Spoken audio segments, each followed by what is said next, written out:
7 years ago, when we first met, you stood on the side of the room, and I said to you, so what's this all about then? What's your bigger vision? And that answer changed the trajectory of everything in my life, right? Because it's because of that I then went trainers, etc.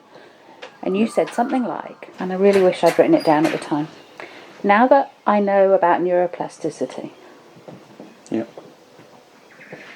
I want to change the structure of every human brain on the planet to be more wise and compassionate. That was I don't know if it was exactly those words, but that was the pretty gist close. of it. Change the nature of human consciousness by changing the brains through mBit. But we're kind of 6-7 years on. Lots has happened. The world's in far more, like, we're so much closer to that chaotic exponential time now than we even were then. Yeah, absolutely. So when I now go and teach what the vision for mBit is, how has it morphed or emerged or evolved or... Well, for me, I'd have to say, and in the fullness of the experience of what happened in my body, from pushing myself to do that, I recognised that vision was a bit too, like, it was that I want to change. I'm going to do the work that needs to be done to try and change instill that human consciousness. And I recognised I had to do that with other people. But the vision itself didn't have the word co-creativity in it. Like, I didn't say to you, and in co-creativity. No.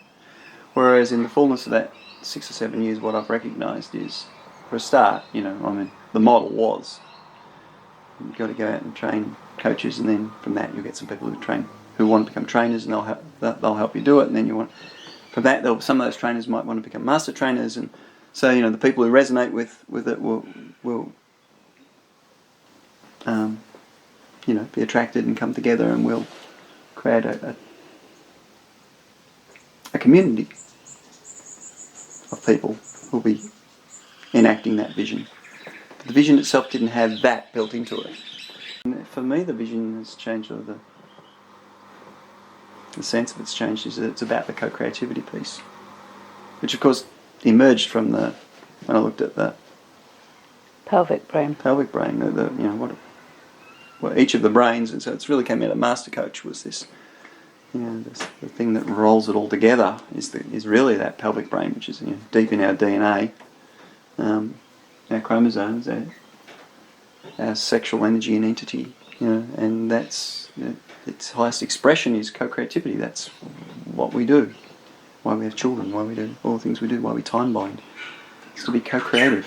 And the empowerment of that co-creativity, I think, is the key, because the only way we're going to get that tipping point of change, which we're working towards, I'm getting so much more interest daily than I've ever had before. It's definitely accelerating. It used to be I'd get an email from the website monthly, and then it became weekly, and then it became a couple a week, and now it's got to the point where it's 2 or 3 or 4 a day, and that in itself shows this growth.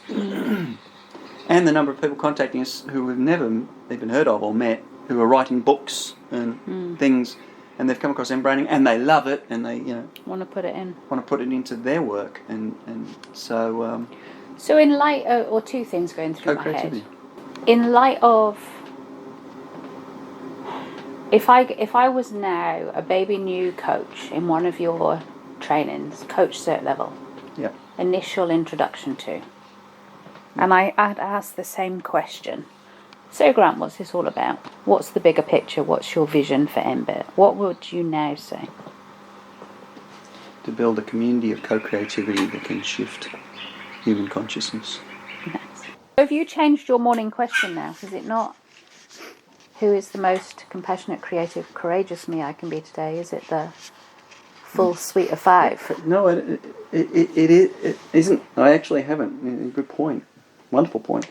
I haven't actually explicitly added in co-creativity, the co-creative. Because I wonder if that's what we need to do as a community now, to put that, because so many people use that question. Yeah, you're right. And we teach, we kind of talk about you and talk about that question in our coach cert, so it kind of ripples out and ripples out. But even at coach level, maybe it is a good idea now to begin to put that co-creativity and coherence, really. Yeah, well, the way I bring the coherence in, of course, is before asking myself that question, I do a couple of minutes of balanced breathing. So I go into coherence, and then from that place I answer that question.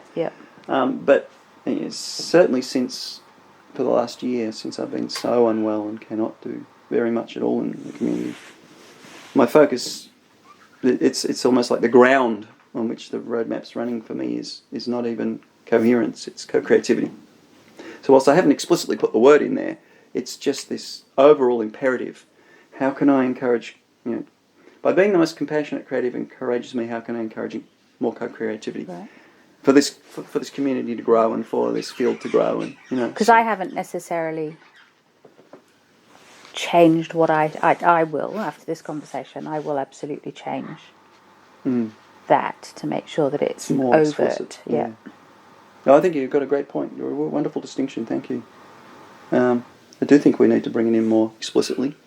People at coach don't necessarily understand it because it's master coach level, and yet maybe we can just, by slipping it in. Even if we use the word community. Yeah. At this point, what's the most, coach level? In balanced breathing, what's the most compassionate, creative and courageous me that I could be and do for greater co-creativity and community on the planet? What can I do to create more? Because that's my view, is that's what we've lost, is that connection with ourselves and also connection with others. Yeah. Slow. And so many people said, this will grow quicker if you put yourself as the figurehead and it becomes, you've got to be the brand. It's like, no. That's the opposite of what I'm trying to create. This is about co-creativity, not about me being the brand. It's not about my creativity. Not about you being the brand, but inevitably it wouldn't have happened without you.